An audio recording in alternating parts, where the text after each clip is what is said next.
The click of the heavy oak door closing echoed the finality Eleanor Sterling felt in her heart. After 35 years of marriage, of building a life and an empire from nothing, she was being discarded like a vintage dress that no longer fit her husband's modern aesthetic. The words from his lawyer, James Peterson, swirled in her mind, cold and sharp as shards of glass. He intends to leave you with the legal minimum. His official position is that your contribution to his success was negligible. Negligible. A single word to erase a lifetime of sacrifice, support, and shared dreams. Little did they know the proof of her true worth wasn't in a bank account, but locked away in the darkness of a forgotten steel box, waiting for the one person who still remembered the combination. The Sterling Charity Gala was the crown jewel of the San Francisco social season, an event Eleanor had orchestrated for 2 decades. Tonight, however, she felt like a ghost haunting her own masterpiece. She moved through the glittering throng at the Fairmont Hotel's grand ballroom, the silk of her navy gown whispering against the marble floors. She smiled, she greeted. She accepted hollow compliments on the magnificent floral arrangements, all while a chasm of ice grew between her and the man standing at the center of the room. Her husband, Richard Sterling. Richard, at 68, was more formidable than ever. His silver hair was perfectly coiffed, his bespoke tuxedo fit him like a second skin, and his voice, honed by decades of commanding boardrooms, boomed with authority.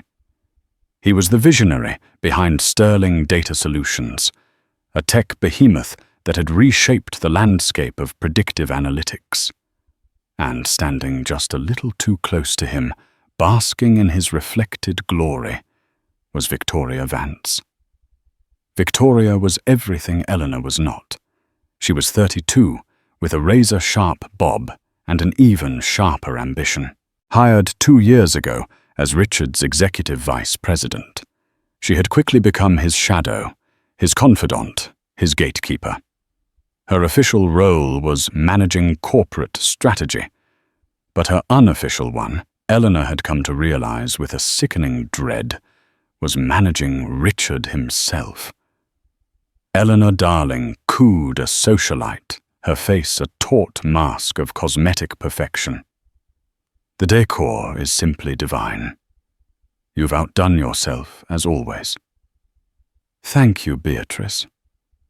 Eleanor replied, her voice smooth despite the tremor in her hands. Her eyes found Richard again. He was laughing at something Victoria had whispered in his ear. The gesture was intimate proprietary. In the past, he would have sought Eleanor's gaze across a crowded room, sharing a silent joke, a flicker of connection that affirmed they were a team. Now his eyes slid past her as if she were part of the scenery. Later, as a senator droned on during the speeches, Eleanor felt a chill that had nothing to do with the air conditioning. She sat at the head table, a seat of honor that felt more like a cage. Richard was at the podium, and Victoria stood near the stage, watching him with an unnerving intensity. And as we look to the future, Richard was saying, we must be willing to trim the fat, to discard legacy systems that no longer serve us, to embrace a leaner, more agile way forward. Sentimentality is the enemy of progress. His eyes, for a brief, cold second, met Eleanor's. The message was unmistakable. She was the legacy system. She was the sentimentality holding him back. The polite applause that followed sounded like handfuls of dirt being thrown on a coffin. The drive home to their Pacific Heights mansion was a silent, suffocating affair. The city lights smeared across the windows of the Bentley, but Eleanor saw nothing. The man beside her was a stranger, his familiar scent of expensive cologne and cigars now alien and threatening. "Was everything to your satisfaction tonight, Richard?" she asked, her voice quiet. He didn't look at her. It was fine. Victoria's team handled the logistics flawlessly. We raised a record amount. Victoria's team. For 20 years, it had been Eleanor's event. She had personally courted the donors, chosen the caterers, and agonized over every detail. I'm glad she said, her throat tight. When they arrived home, he went straight to his study, the one he'd had soundproofed last year. She heard the soft snick of the lock engaging. It had become a nightly ritual. He was locking her out of his life, one door at a time. Eleanor walked through the cavernous, silent house. It was filled with priceless art and antique furniture trophies of their success. But it was a museum of a marriage, not a home. She went to their master suite and looked at the portrait above the fireplace. It was painted on their 20th anniversary. In it, they were smiling.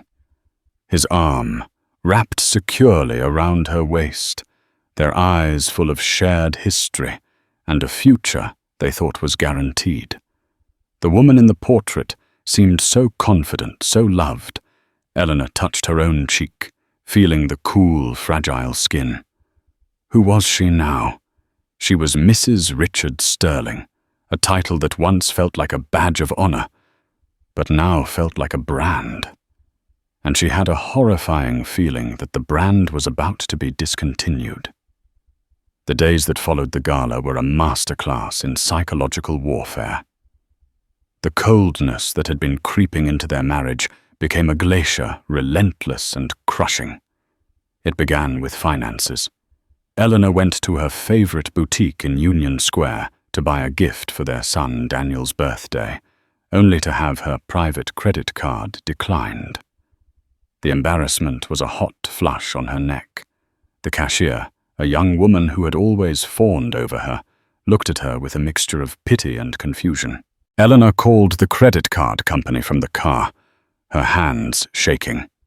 "I'm sorry, Mrs. Sterling," the operator said, her voice tinny and impersonal. "The primary card holder, Mr. Richard Sterling, has frozen the account." She sat in the leather-scented silence of her car, the world outside seeming to blur. He hadn't said a word. No discussion, no warning. Just a quiet, brutal severing. She drove home and tried to talk to him that evening. He was in his study as usual. She knocked. "Richard, we need to talk." A moment of silence. "Then I'm busy." "Eleanor, this can't wait. My card was declined today." "Did you freeze the account?" The door opened a crack. He looked at her, his face an impassive mask. "Our expenses have become exorbitant. I'm streamlining our finances. All future household expenditures are to be submitted to Ms. Vance for approval." The mention of Victoria's name was a deliberate twist of the knife. "You want me to submit a budget to your assistant for the home I've run for 35 years. "She is not my assistant. She is the EVP of my company," he corrected her coldly. "And yes, it's a matter of fiscal responsibility." He closed the door before she could respond. The household staff, many of whom had been with them for decades, were caught in the crossfire. Memos began to appear, printed on Sterling Data Solutions letterhead, issued from Victoria Vance's office. They detailed new austere protocols. The weekly order of fresh flowers was deemed an unnecessary expense. The menus for their meals, which Eleanor had always planned with their private chef, now had to adhere to a strict, cost-controlled list. Victoria herself began appearing at the house with increasing frequency, ostensibly for meetings with Richard. She would walk through the halls with an air of ownership, her heels clicking decisively on the marble. She'd offer Eleanor thin, predatory smiles. "Eleanor, lovely to see you," she'd say, her eyes cataloguing the room as if already deciding on new furniture. "Richard and I are just finalizing the Q4 projections. He works so terribly hard, doesn't he? I worry about him." The implication was clear. I am the one who understands him now. You are just a fixture. Eleanor tried to connect with her son Daniel, who worked as an architect in Seattle. He had always been a sensitive, perceptive young man, but his relationship with his father had grown strained in recent years, fractured by Richard's overbearing nature.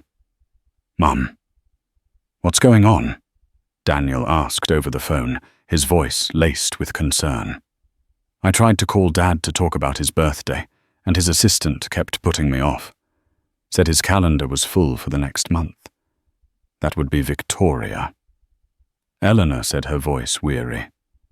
"Yeah, her. She's a piece of work. Dad sounds different when he talks about her. It's like he's trying to impress her." "What's her deal?" "Her deal," Eleanor said, a bitter taste in her mouth, "is to make herself indispensable, and to make me obsolete." The final, most personal blow came a week later. Eleanor had a small private studio at the back of the house, where she restored antique books, a passion she had cultivated for years. It was her sanctuary, the one place that was truly hers. She arrived one morning to find 2 workmen packing her delicate tools and leather-bound volumes into cardboard boxes.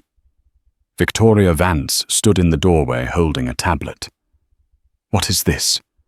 Eleanor demanded, her heart pounding. "Richard has decided to convert this space into a home gym and wellness center," Victoria announced, not a flicker of remorse in her eyes. "It's part of his new executive health regimen. All your materials are being moved to a climate-controlled storage unit in South San Francisco. We've already paid for the first year." She said it as if she were doing Eleanor a favor. Eleanor looked at the mess, at the violation of her sacred space. The leather tooling, the delicate gold leaf, the smell of old paper and glue, all being swept away to make room for a Peloton and a juice bar. "Get out!" Eleanor whispered, her voice trembling with a rage she hadn't felt in years. Victoria's smile was triumphant. "Of course. The men have their instructions." That night, Eleanor didn't knock on Richard's door. She sat in the dark of her living room, staring at the portrait of a marriage that was now a lie. She wasn't just being ignored. She was being systematically erased from her own life. And she knew with a certainty that chilled her to the bone that this was only the beginning. The unraveling was almost complete. The final cut was coming. The call came on a Tuesday morning. The caller ID read Peterson Legal Services, but Eleanor knew it was James. James Peterson had been their lawyer for 30 years. He had drafted the paperwork for their first mortgage, celebrated the incorporation of Richard's company, and advised them on their estate planning. He was more than a lawyer. He was a friend, the godfather to their son Daniel. "Eleanor," he said, his voice heavy with a professional somberness that failed to mask his personal discomfort. "Richard has asked me to set a meeting with you. He would prefer it be at my office. Would tomorrow at 10 a.m. work a meeting about what James?" She asked, though she already knew. The dread was a physical weight in her stomach. "I think it's best we discuss it in person, Ellie." The use of her old nickname, a relic from sunnier, happier times, was more alarming than any legal jargon. It was a gesture of sympathy, a buffer for the coming blow. The next morning, Eleanor dressed with deliberate care. She chose a simple but elegant grey sheath dress and her grandmother's pearls. It was armor. She would not walk into this execution looking defeated. The drive to James's downtown office felt surreal. The city she loved, the streets she knew so well, looked foreign, as if she were seeing them through a distorted lens. James Peterson's office was a sanctuary of old money and quiet power, dark wood paneling, leather-bound books, and a view of the Bay Bridge.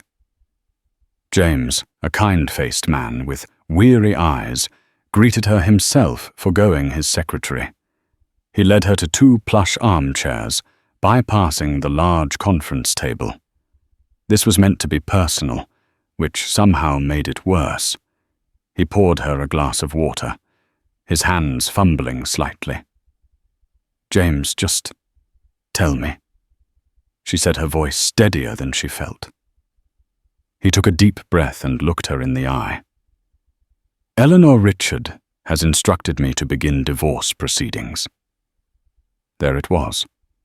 The words hung in the air, clinical and brutal. She nodded slowly, absorbing the impact. It wasn't a surprise, not really. But the reality of it was still a physical shock, a punch to the gut that stole her breath. "I see she managed." "There's more," he said, his gaze dropping to the file on the table between them. "He has also instructed me to draw up a new last will and testament. In it, he is disinheriting you." This was the part she hadn't expected. A divorce was one thing, but disinheritance, it was an act of total repudiation, an attempt to erase her from his legacy entirely. "He can't do that," she said, a spark of defiance cutting through the shock. "We've been married for 35 years. California is a community property state. Everything we have, we built together." James looked pained. He's prepared for that. He and his new legal team.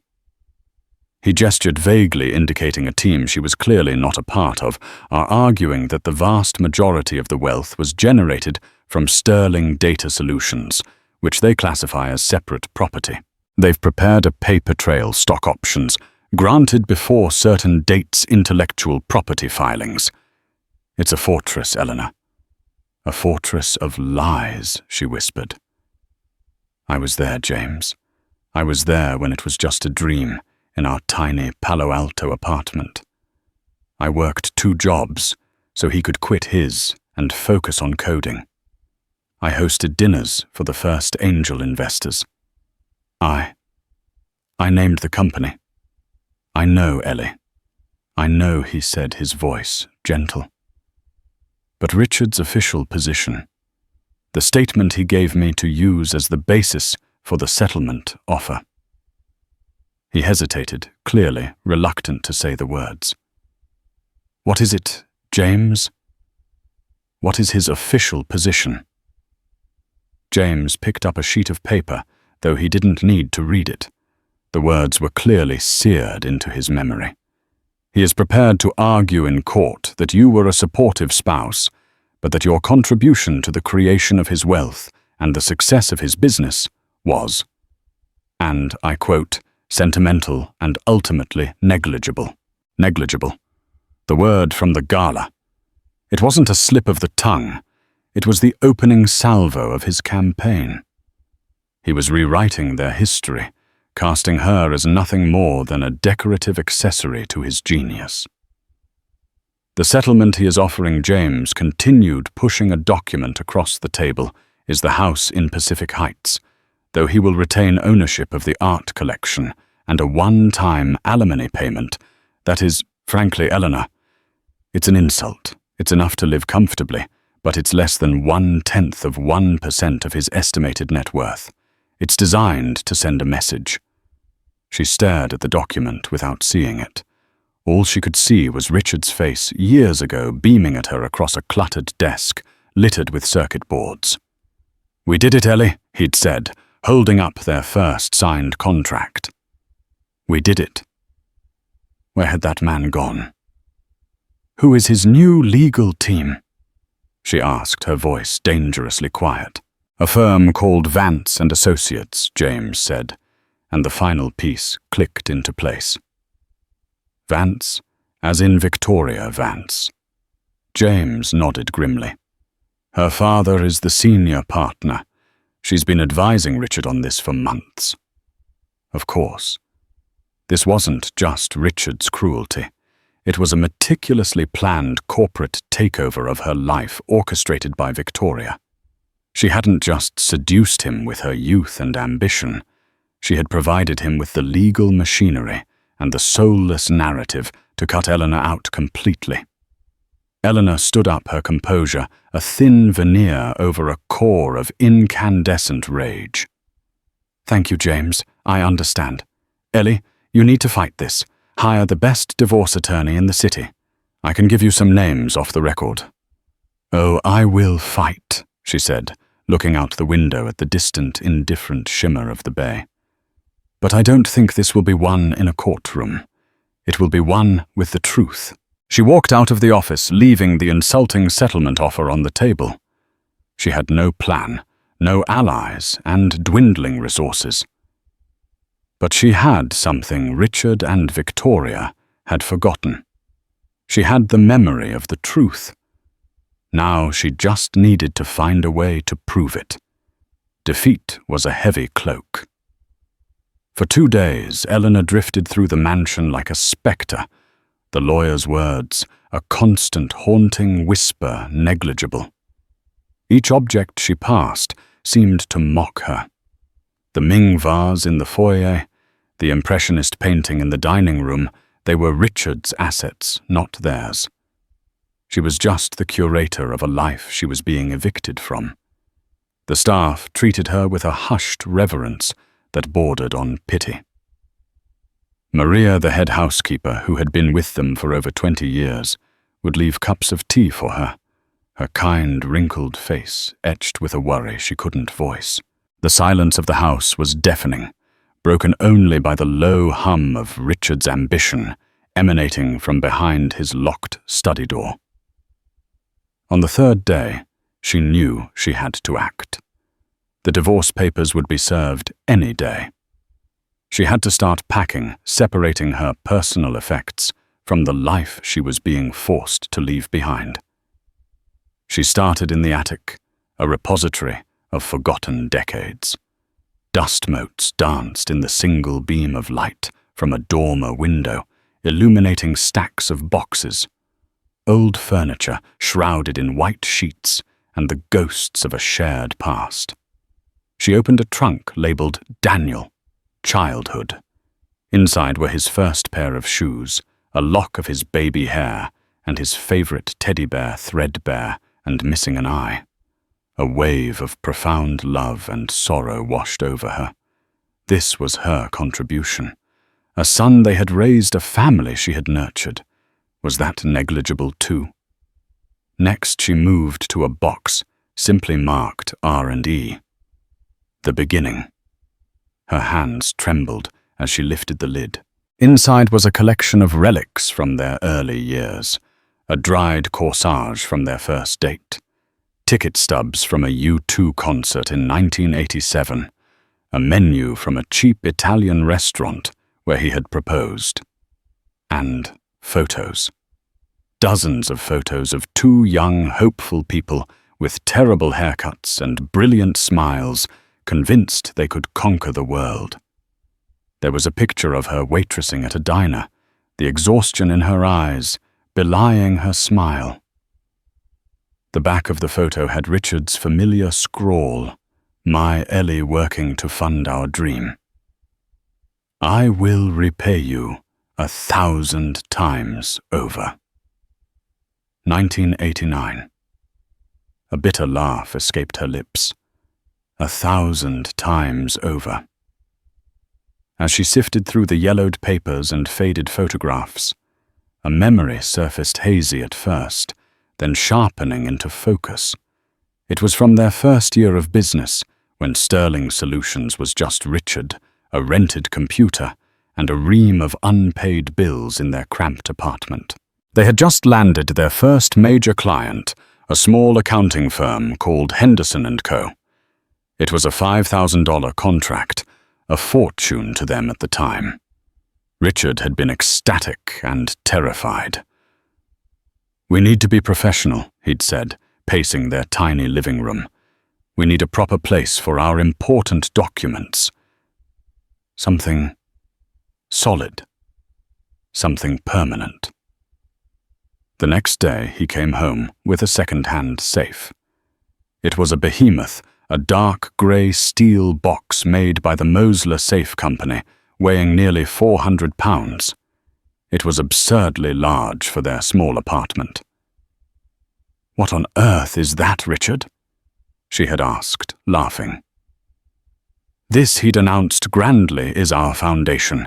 This will hold the bedrock of our company. The articles of incorporation, our first contract, the source code. The things that truly matter." She helped him move it into their tiny spare bedroom which served as his office. He'd spun the heavy dial with a flourish and set the combination. "What's the code?" she'd asked.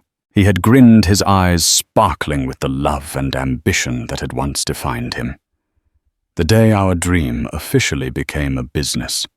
1149 for the date of the Henderson contract. January 14th, 1990. The day we became real. Don't you ever forget it, Ellie. It's the beginning of everything.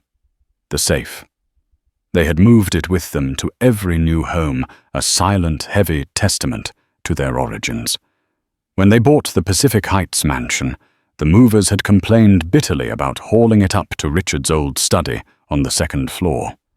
But in the last decade, as Sterling Data Solutions grew into a global entity, Richard had moved into the larger, modern, soundproofed office downstairs. The old study had become a glorified storage room, filled with outdated electronics and boxes of old financial records. And the safe. It was still there. He hadn't mentioned it or opened it in at least 15 years. It was a relic of a past he was now determined to erase. A jolt like an electric current shot through the Eleanor. The things that truly matter. What was in that safe? She remembered him placing the Henderson contract inside and a floppy disk with his first proprietary algorithm. But what else? What other pieces of their shared history were locked inside that forgotten vault? It was a sliver of hope, perhaps, a foolish one. But it was the only one she had. The man he was now had forgotten the man he used to be. But maybe, just maybe, that old steel box held the proof. It held the voice of the young, grateful, loving husband who knew without a doubt that he could never have done it without her. The bedrock of their company. Her heart began to beat with a purpose it hadn't felt in months. She had to get into that safe. The mission to open the safe felt like a spy thriller set in her own home. The house was no longer a sanctuary. It was enemy territory. Victoria's presence was a constant threat. She now had a security key fob and would often let herself in unannounced, citing urgent business with Richard. Eleanor knew that Victoria was also supervising the pre-divorce asset inventory, her sharp eyes missing nothing. The old study was on that list. Time was running out. Eleanor needed an ally.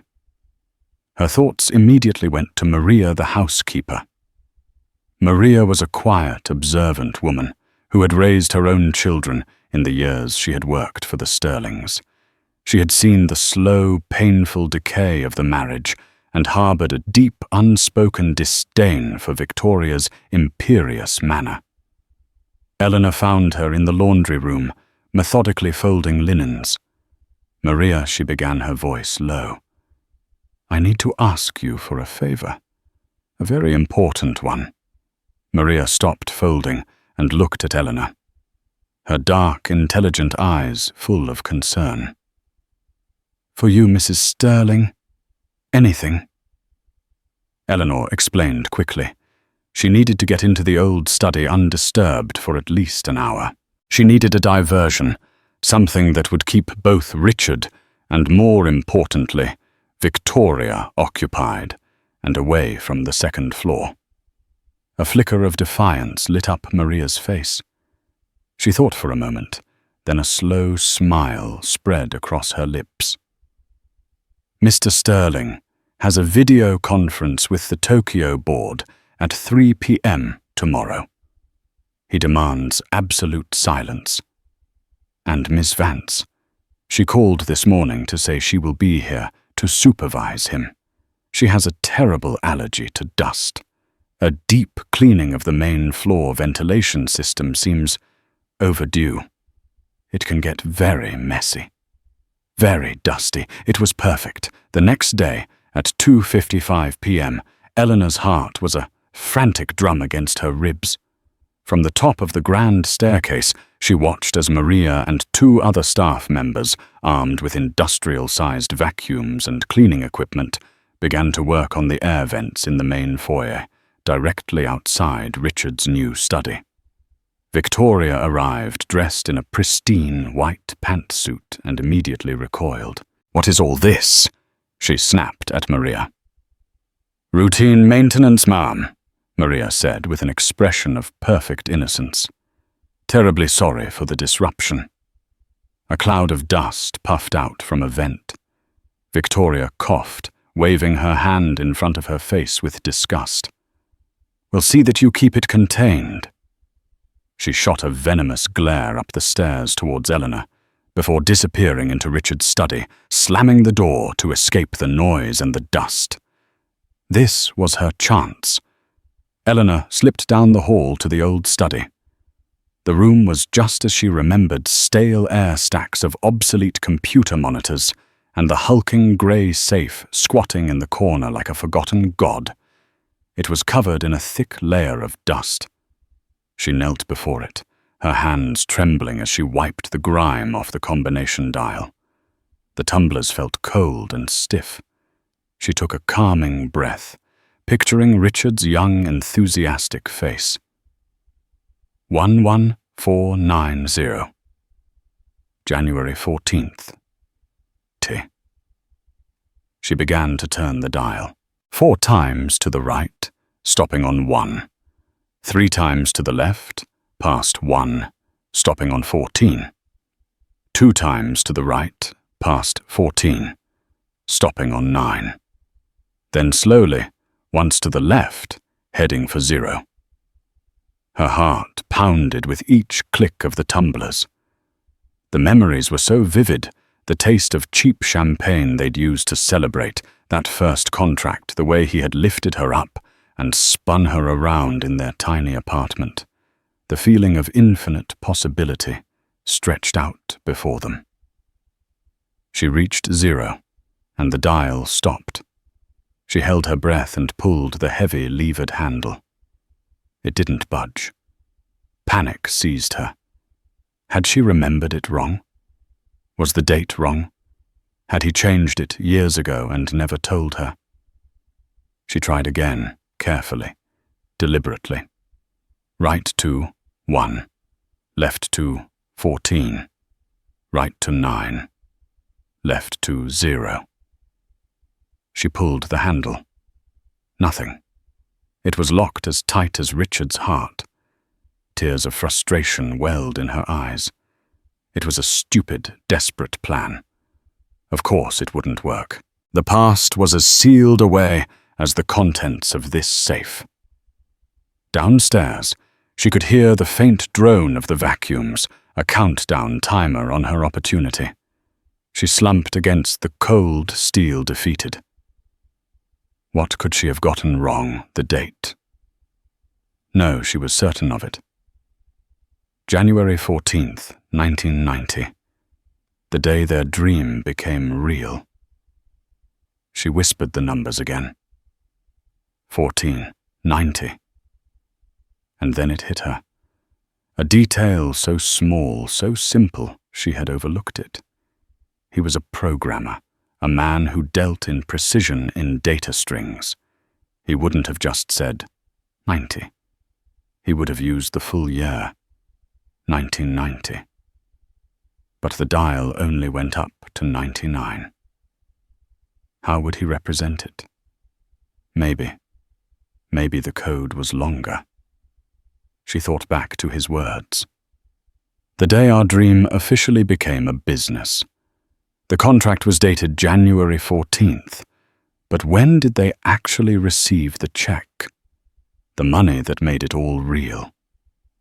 She remembered it clearly because it was the day after Valentine's Day. They had been too broke to celebrate, and then the check arrived by courier. February 15th, 21590. Her hands shaking with renewed hope, she tried the new combination. Right to 2, left to 15, right to 9, left to 0. She tugged the handle. It was still stuck. Despair washed over her again. She was about to give up when her eyes fell on the manufacturer's plate, Mosler Safe Company. It jogged another memory, Richard complaining about the dial. "It's an old model," he'd said. "You have to give the handle a good upward knock before pulling down."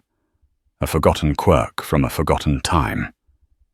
Taking a deep breath, she entered the second combination one last time. 21590. She gripped the handle, rapped it sharply upwards with the palm of her other hand, and then pulled down with all her might. There was a deep, groaning thud as the locking bolts retracted. The heavy door swung open with a hiss of displaced air, releasing the smell of old paper, and sealed off time. For a moment, she just stared into the dark interior, her breath catching in her throat. She had done it. She had unlocked the past. Now she had to pray that it held the key to her future. The interior of the safe was small, barely a foot deep. The air that wafted out was cool and dry, smelling faintly of leather and aging paper. Eleanor's flashlight beam cut through the darkness, revealing a small, neat stack of items. This was it. The foundation. The bedrock of sterling data solutions. Her hands, still trembling, reached in. The first thing she touched was a thin, leather-bound journal. It was a simple 5-year diary, the kind you could buy at any stationery store. The cover was worn, the corners soft with age. She opened it. The first page was inscribed in Richard's familiar angular handwriting. R. Sterling. The Enterprise Log, 1989. She carefully lifted it out and placed it on the floor. Beneath it was a stack of manila folders. The top one was labeled Henderson & Co. Inside was the original contract, its dot matrix print faded but still legible. She smiled faintly. This was the document that had started it all. The next folder was labeled Founding Docs. It contained their original articles of incorporation and business registration forms. Her name was nowhere on them. Of course, at the time it had seemed practical. He was the programmer, the face of the company. She was the support system, the silent partner. A pang of her past naivety struck her. Then she saw it. Tucked at the very bottom of the safe, almost hidden in the shadows, was a simple folded piece of paper. It wasn't in a folder. It looked like a page torn from a notepad.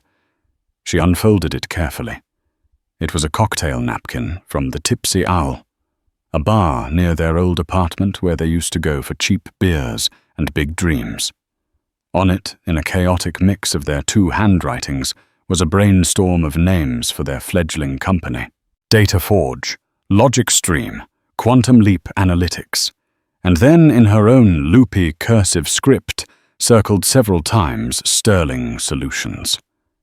Below it, Richard had written, Perfect. It sounds like quality. It sounds like us. She had forgotten. In the grand narrative of his singular genius, this small, crucial contribution had been completely erased from her memory and his. He hadn't even named his own company. She had. With a growing sense of urgency, she turned her attention back to the journal. She sat on the dusty floor of the storage room, the sounds of the vacuums downstairs, a distant hum, and began to read. October 5th, 1989. Landlord threatening eviction again.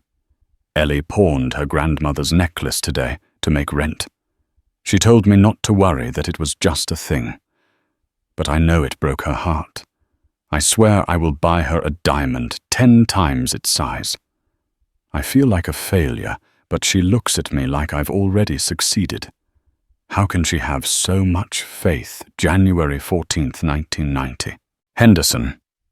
Signed. They signed $5,000. "We're real," Ellie cried when I told her. She held the contract like it was our baby. In a way it is. Tonight we are not a broke programmer and a tired waitress. Tonight we are the founders of an empire. March 2nd, 1990. The code has a bug I can't fix. I've been staring at it for 36 hours straight.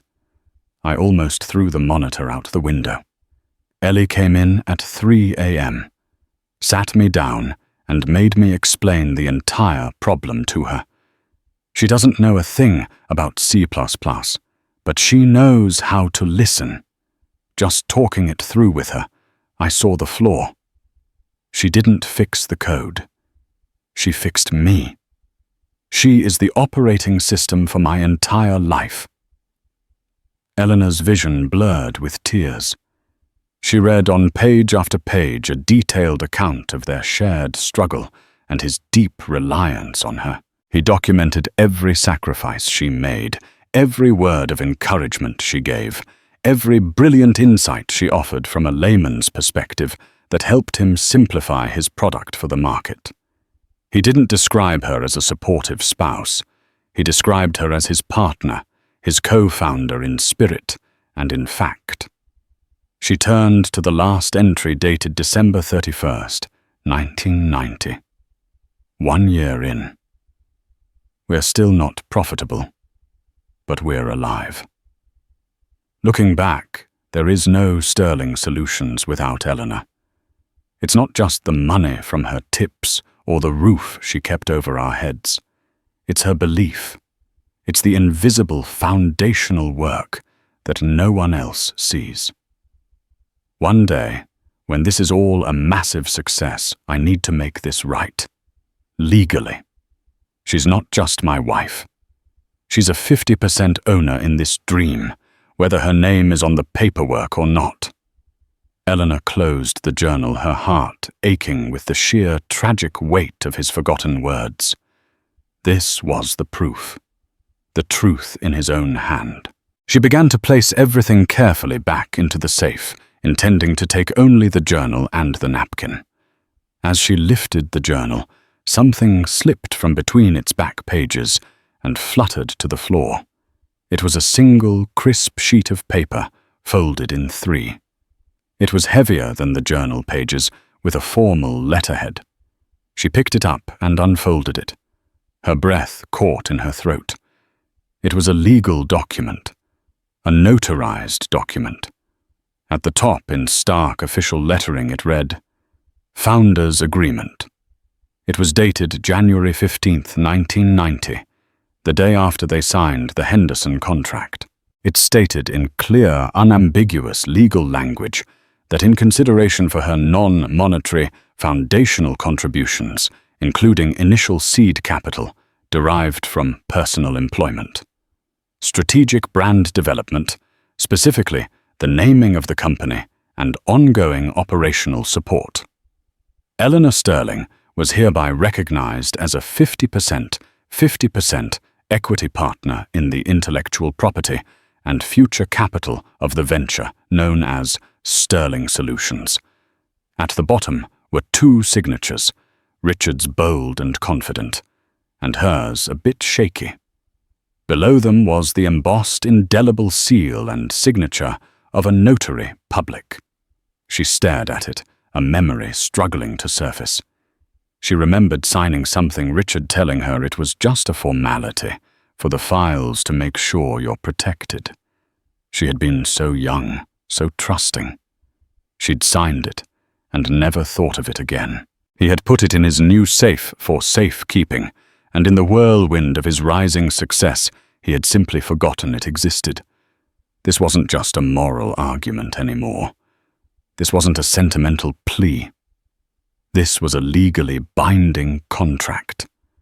He hadn't just forgotten his love for her. He had forgotten that he had made her his equal partner, and his meticulously crafted plan to disinherit her was about to collide with the one thing he and his army of lawyers had never accounted for, the bedrock of truth he had locked away himself. Armed with the bedrock of truth, Eleanor moved with the chilling calm of a general on the eve of a decisive battle. There were no frantic calls, no tearful outbursts. Rage had been forged into something harder, sharper purpose. She meticulously photocopied every page of Richard's journal and the notarized founder's agreement. The originals were placed in a safe deposit box at a bank downtown, a fortress of her own. Only then did she call James Peterson. "James," she said, her voice a polished stone, smooth and unyielding. "I need you to arrange one final meeting. Richard, myself, and his legal counsel from Vance and Associates. Tell them I have a counter-proposal to discuss regarding the dissolution of the marital assets." James, who had known her as a gentle soul for 3 decades, heard the profound shift in her tone. He sensed the steel beneath the velvet. "Of course, Eleanor. We're the main conference room at Sterling Data Solutions," she replied without hesitation. He built that tower as a monument to himself. I think it's the most fitting place for him to be reminded of its true foundation. 2 days later, Eleanor walked through the gleaming glass doors of the Sterling Tower. The lobby was a cathedral of minimalist wealth, all brushed steel and white marble, dominated by a 20-foot digital display of the company's soaring stock price. Employees, most of whom only knew her as a face in the annual report, stared as she passed, a relic from a bygone era, suddenly walking among them. She ignored their curious glances, her posture perfect, her gaze fixed forward. She was not a ghost haunting this place. She was its returning sovereign. The conference room on the 50th floor was Richard's inner sanctum. One wall was a panoramic window offering a godlike view of San Francisco. At the head of the impossibly long mahogany table sat Richard, flanked by 2 severe-looking lawyers from Vance and Associates, and seated just behind his right shoulder like a vizier, whispering in a king's ear, was Victoria Vance.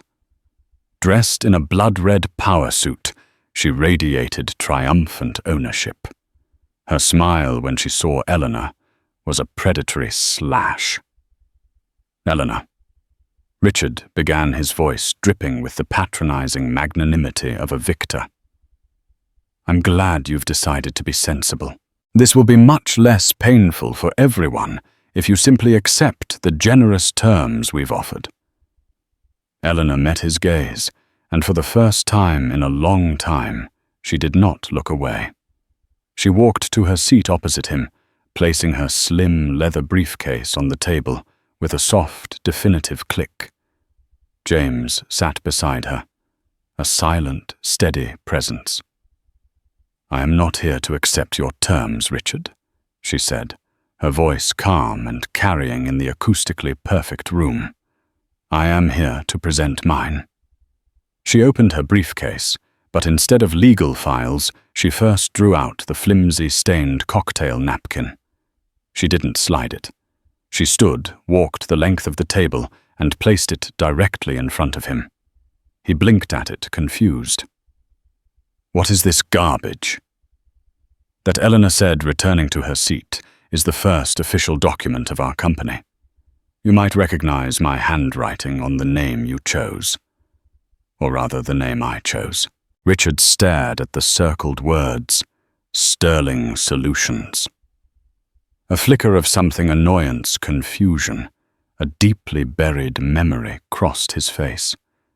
Victoria leaned forward, her brow furrowed. "This is irrelevant nonsense." "Is it?" Eleanor asked softly. She then took out the worn, leather-bound journal. She didn't offer it to Richard. She pushed it across the table to James. James, you were there for much of this. Would you please read the entry dated March 2nd, 1990?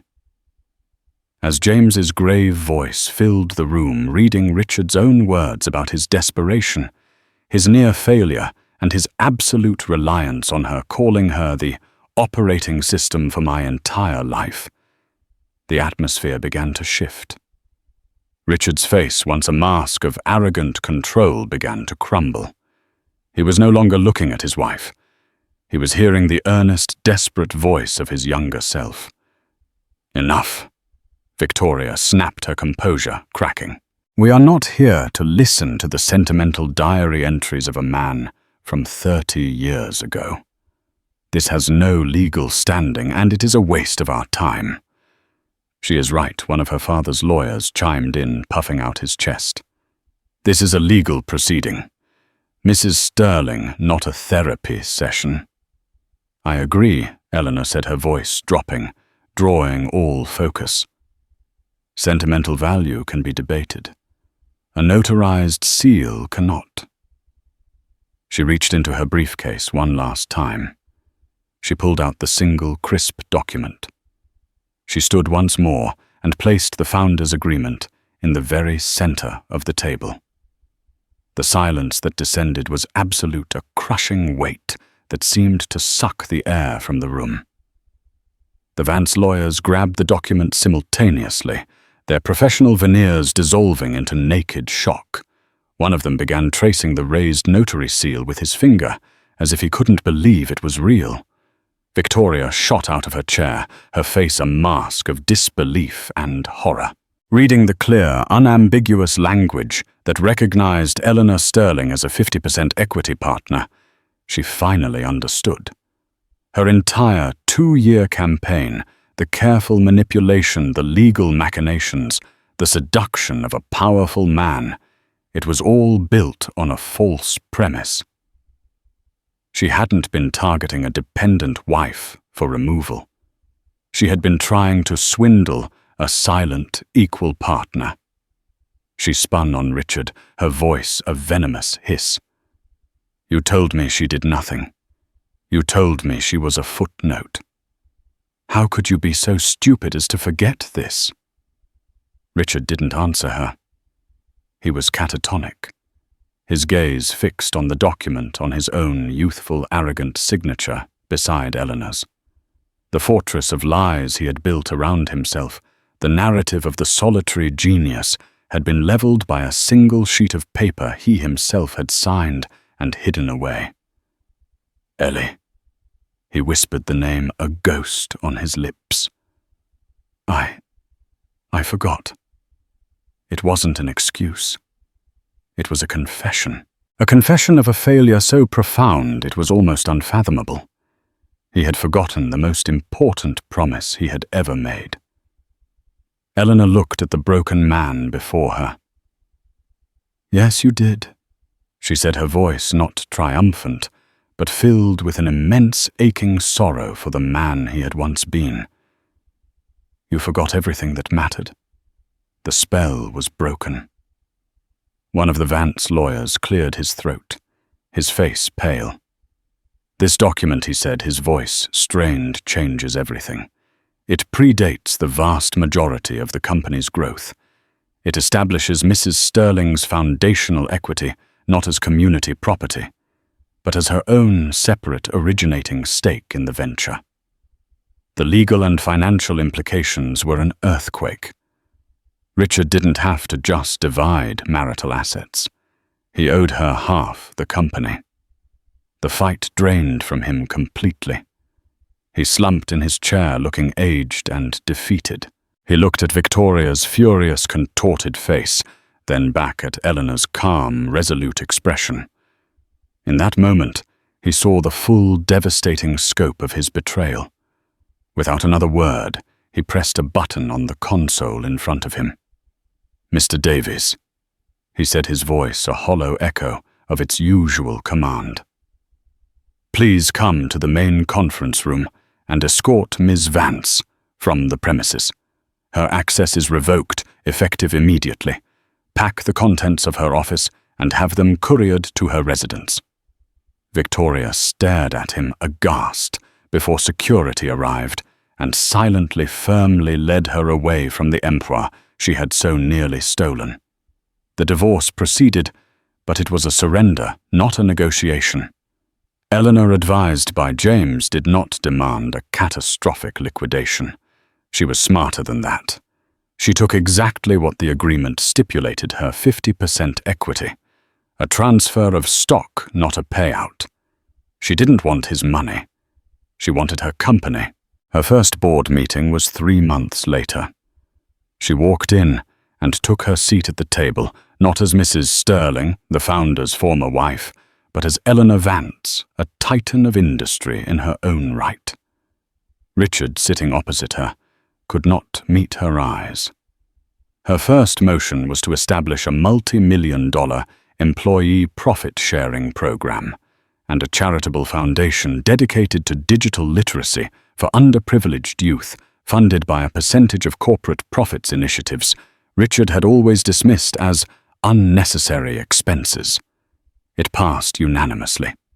She had lost a husband, but she had reclaimed her legacy.